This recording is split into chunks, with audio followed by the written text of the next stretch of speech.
Just 9 short years ago, you were in this exact position. You scored the lone goal in Game 6 on home ice against the Montreal Canadiens for the New York Rangers to lead them to the Stanley Cup final. Can you talk about playing in that game and the nerves in the final period, just being 16 minutes away from going to the Stanley Cup final on home ice?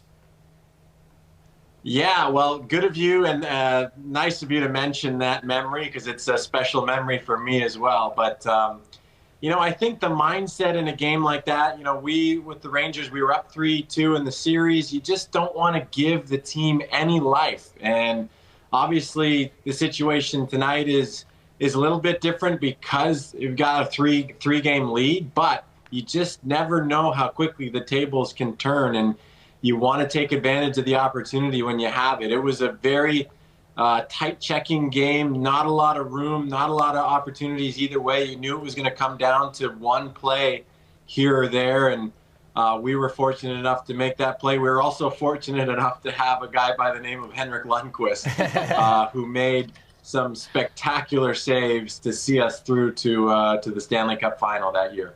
All the different teams and locker rooms you've been in, this is one of my favorite questions to ask. Who is your favorite stallmate, your favorite person to sit next to in the room? Ooh, that's a good one. Oh, boy. Great question. I was fortunate enough to be in a lot of locker rooms. I would say Marty St. Louis was one guy that I played with him in Tampa. I played with him in the New York Rangers locker room as well. Just a guy that loved talking shop, loved the game, always thoughtful about it. Obviously a good reason why he's still involved in the game and coaching at the level he is. But just any conversation about hockey or about other things, just an incredibly passionate guy. And he's the kind of guy when you're in a rut, some wisdom from Marty would help you find your way. And so sitting next to him, whether it be in the locker room or on the plane ride or something like that, was always a pleasure. An absolute legend in the NHL that you played on the New York Rangers with, Jaromir Jagr, out in Florida, giving high fives, signing jerseys, an all-time personality. Can you give us one of your favorite Jaromir Jagr stories from when you were young in your New York Ranger career?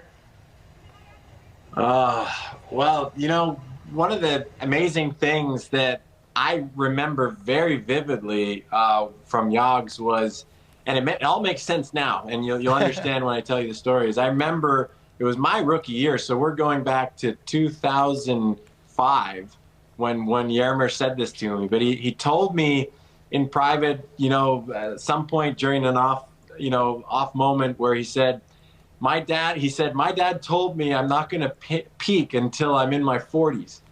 And I was shocked to hear that, and he was still young at the time, but it all makes sense now. As I said, I don't know if his dad truly believed that or just wanted to set him on the right mindset for a long career, but clearly he took it to heart. We talked a lot about Henrik Lundqvist so far tonight, and isn't it true that Lundqvist would do a wine lottery on the flights? Is that something that's true? Did you ever win? I know Pierre likes his wine. Yes, no, that's true. If he had a shutout, he would do a wine lottery, and he would go on the microphone, the pilot's microphone or the flight attendant's thing, and call out the names. And he always put on this ridiculous voice where he would say, "Hello, hello," and that's how he would start it every time. And so a lot of times guys weren't expecting it. All of a sudden they'd just hear the "hello, hello," and everybody was like, "Oh, here we go. It's wine lottery time." So I think it was Hank's way of showing that no shutout was just him. It was representative of all the block shots, the guys throwing themselves in front of the puck, to defending and protecting the house. So I thought it was a nice gesture and definitely went a long way.